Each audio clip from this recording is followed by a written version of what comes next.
सही बैठ। उसके बाद जो है हमारे वेलकम दोस्तों, स्वागत आपका मेरे अपने पर्सनल यूट्यूब चैनल प्रदीप मान वर्ल्ड एक्सपर्ट में। भैया क्या चल रहा क्या नहीं चल रहा भैया? उसके बाद जो है जैसे कि भैया यहाँ पे चल रही राजकीय सरकारी हड़ताल, जैसे मान लें तो ये आप देख सकते हो भैया, ये सब अपनी माता बहनें बैठी है ये यहाँ पे, उसमें भी 2018 सारी की सारी सरकार ने 1000 की कटौती की। Very good. लिए आप लड़ रहे हैं सारे। और अब बीच में कोरोना आ गया, किसी को नहीं पता था कोरोना आना है। फिर कोरोना आया तो सबसे पहली सीढ़ी थी वो आशा थी। किसी भी गांव का सर्वे करने के लिए, किसी की जो है कोरोना की जांच करवाने के लिए, उसको क्वारंटीन करने के लिए सारी जिम्मेदारी आशाओं की लगाई गई। दूध वाले कितने, फल वाले कितने, सब्जी वाले कितने, प्रेग्नेंट वुमेन कितनी, बीमार कितने, और दवाई की किसको ज़रूरत है, कौन अपने घर के अंदर जो बीमार है वो अपने घर के अंदर क्वारंटीन है कि नहीं है, फिर उसका जो है सुबह शाम जाके बुखार देख के आना, ये सारे काम आशाओं ने किए। एक आशा सबसे पहले पहचान करती थी कि बाहर से कौन आया है जिसको जो है कोरोना के टेस्ट की ज़रूरत है, उसका टेस्ट करवाने के लिए आशा भेजती थी।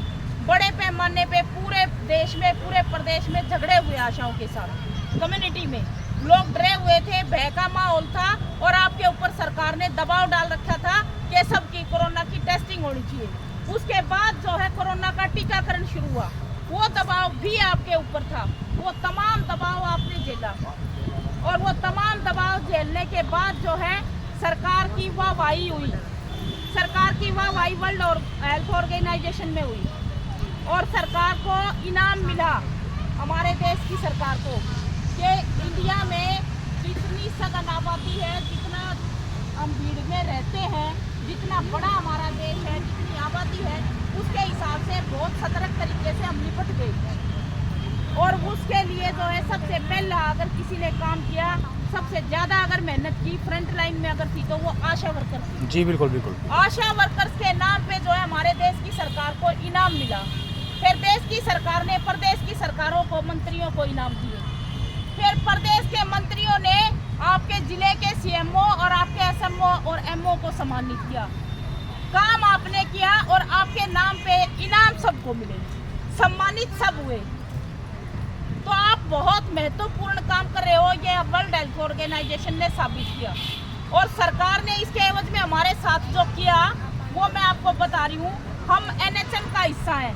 एनएचएम में बाकी कैटेगरी भी है ना, बाकी भी कम से कम 50-40 तरह की कैटेगरी एनएचएम के अंदर काम करती है, जिसमें डॉक्टर है, कोऑर्डिनेटर है, एएनएम है, अब ये सीएचओ भी ऐड होगी। इन सब के जो है कोरोना के बाद इनकी तनख्वाहों में बढ़ोतरी की, सबकी तनख्वाहें बढ़ा दी, और आशा के कोई पैसे में कोई बढ़ोतरी नहीं दी। आपको केवल 5000 रुपये दिए, वो भी हम जब लड़े तब 5000 रुपये फिक्स आपको एक बार एक किश्त दी। सबके खाते में 5000 रुपये आए ना? आए, आपके खाते में पैसे आए? सभी के नहीं आए ना, किसी के तो आए होंगे ना, आएंगे आज आ जाएंगे। केवल 5000 रुपये एक मुश्त, वो भी हमने लड़के सरकार से लिए। फिर सरकार ने इसके बाद हमें कुछ नहीं दिया, और हम लगातार आंदोलन कर रहे हैं। हमारे आंदोलन को अनदेखा कर रही है। सारे जो महत्वपूर्ण काम है, चाहे परिवार नियोजन का हो, चाहे टीकाकरण का हो, चाहे किसी प्रकार का सर्वे हो, जो भी स्वास्थ्य विभाग के कार्य हैं, उनको जमीनी स्तर पे लागू करवाने के लिए एक आशा की जरूरत है। और आशा को जो है मानदेय बढ़ाते हुए सरकार कहती है ये वॉलंटियर है, कभी कहती है ये भारत सरकार की पॉलिसी है। तो अब जो है काम करते करते आशाओं को थका दिया सरकार ने। सरकारी विभाग में काम करते हैं, हेल्थ का जो है हमें कहना पड़ता है कि हम हेल्थ डिपार्टमेंट में काम कर रहे हैं, हमारे इलाज की गारंटी नहीं, एक बुखार की गोली तक हमें मिल नहीं सकती वहाँ पे, हालत हमारी ये है। तो इससे पूरे प्रदेश की आशाओं में गुस्सा है। जी बिल्कुल। और हमें अपने अधिकार और हक के लिए सबको खड़ा होना पड़ेगा, और हमें अपने जो हक की लड़ाई लड़ने कर रहे हैं, अपने रोजगार को पक्का करवाने के लिए, इसको जो है मजबूत बनाने के लिए हमारी जो मांग है, हमारे परिवारों की गारंटी हो, हमारी मेहनत का मेहनताना पूरा मिले, इसके लिए हम सबको खड़ा होना पड़ेगा, लड़ना पड़ेगा, संघर्ष करना पड़ेगा। तो इसके लिए तैयारी होगी। पर्चा आपके बीच में लिख के भेज दिया। जितनी तरह के काम करते हो लगभग हमने कोशिश की है कि वो सारे इसमें काउंट हो, लेकिन आपके काम इतने हैं वो काउंट नहीं किए जा सकते थे। आपकी जो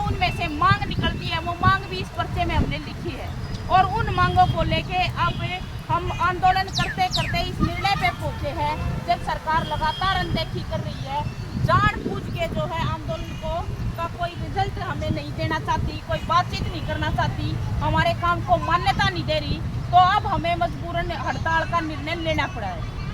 8, 9, 10 अगस्त को 3 दिन की हड़ताल होगी और वो 100% हड़ताल हो। 100% मतलब आप सबके रजिस्टर बंद, और जो सिरसा में जितनी आशा है वो सारी आशा काम बंद करके अपना जो है प्रदर्शन में शामिल हो, प्रदर्शन का हिस्सा बने। तालियां बजाओ, तालियां बजाओ, तालियां शाबाश। आप जो यहाँ पे बैठे हो वो थोड़े अतिरिक्त सचेत हो। अब सारी आशा तो यहाँ नहीं आ रही, इसलिए सारी आशाओं को पता भी नहीं कि हम क्यों हड़ताल कर रहे हैं, क्यों आंदोलन कर रहे हैं। जो किन्हीं कारणों से आज घर पे रहेगी, बाढ़ का एक यहाँ पे समस्या है, बारिश की समस्या है, कुछ को सब सेंटरों पे बुला लिया होगा, कुछ को सूचना नहीं पहुंची होगी, तो अलग अलग कारणों से जो यहाँ नहीं पहुंची, हम जो यहाँ पे बैठे हैं उन सब की जिम्मेदारी है कि हमारी ये हड़ताल जो है ये पूर्ण रूप से सफल बने। इसके लिए हम सबको मिलकर थोड़ा काम करना पड़ेगा, और वो थोड़ा सा काम ये है कि हमारे पास फोन है, हम एक दूसरे को जानते हैं, परिचित हैं, तो हम सबको ये समझाना पड़ेगा नीचे अपनी पीएचसी में, सब सेंटर पे और अपने गांव में उन आशाओं को बताना पड़ेगा कि अब सरकार हमारी बात नहीं सुन रही है, और सरकार सबको बात सुनाने के लिए जो है हमें हड़ताल की ज़रूरत है, और हम सबको मिलकर हड़ताल करनी पड़ेगी। और हड़ताल करके हम अपने घर नहीं बैठ सकते, हमें सड़कों पे प्रदर्शन करना होगा। तो अपने अपने डीसी कार्यालयों पे पूरे हरियाणा प्रदेश की 20,186 आशा वर्कर 8 अगस्त से हड़ताल करेगी, और इसकी तैयारी में सहयोग आप करोगे। अब हम आपके बीच में आ रहे हैं, हमने आपको ये बात बता दी, तो हम क्यों हड़ताल कर रहे हैं, हमारे कितने काम ये हमारे से बेहतर आप बता सकते हैं। सरकार इतने काम ले रही है, हमारी बात नहीं सुन रही, और हमारे किए हुए काम के पैसे नहीं दे रही। तो ये हमारा मुद्दा है हड़ताल, ये सबको पता होना चाहिए। वर्षा आपके बीच में बातें आई है, सबको पता है। अचानक से कोई मीडिया में से आ गया यार, आपको पूछने लगे कि भाई आपकी क्या मांग है, किस बात को लेकर हड़ताल कर रहे हो। अगर आपने पढ़ा नहीं होगा तो हो सकता है आप ना बता पाओ, तो वो जो है नेगेटिव पॉइंट होता है। जब आप हड़ताल में आए हो, धरने प्रदर्शन में आए हो, तो क्या मुद्दा आपको पता होगा, इसलिए प्रदर्शन नाम सबके लिए बहुत जरूरी है। तो हमारा जो जितना मैंने कॉल दिया वो थोड़ा लंबा हो गया। तालियां, तालियां, तालियां, तालियां, शाबाश, शाबाश। आए थे, लेकिन जब आशा के काम की बात चलती है तो फिर वो ज़्यादा थोड़ा सा लंबा हो जाता है। काम अपने बहुत हैं और आगे हम आंदोलन करेंगे, उसमें भी हम बीच में आपके बीच में आएंगे, और आप सब भी हमें कुछ बताओगे, कुछ आप हमसे सीखोगे, और हम इस आंदोलन को पार लेके जाने की तरफ बढ़ेंगे। सारे मिलके एक दूसरे को फ़ोन करके हड़ताल में शामिल होने की सूचना देंगे। अपनी पीएचसी, सब सीएचसी, सब सेंटर पे आपस में बैठ के मीटिंग तो कर लोगे, आप कर लोगे ना, मीटिंग तो कर सकते हो, कर सकते करके मीटिंग और तैयारी करके 8 अगस्त से आप हड़ताल का हिस्सा बनेंगे।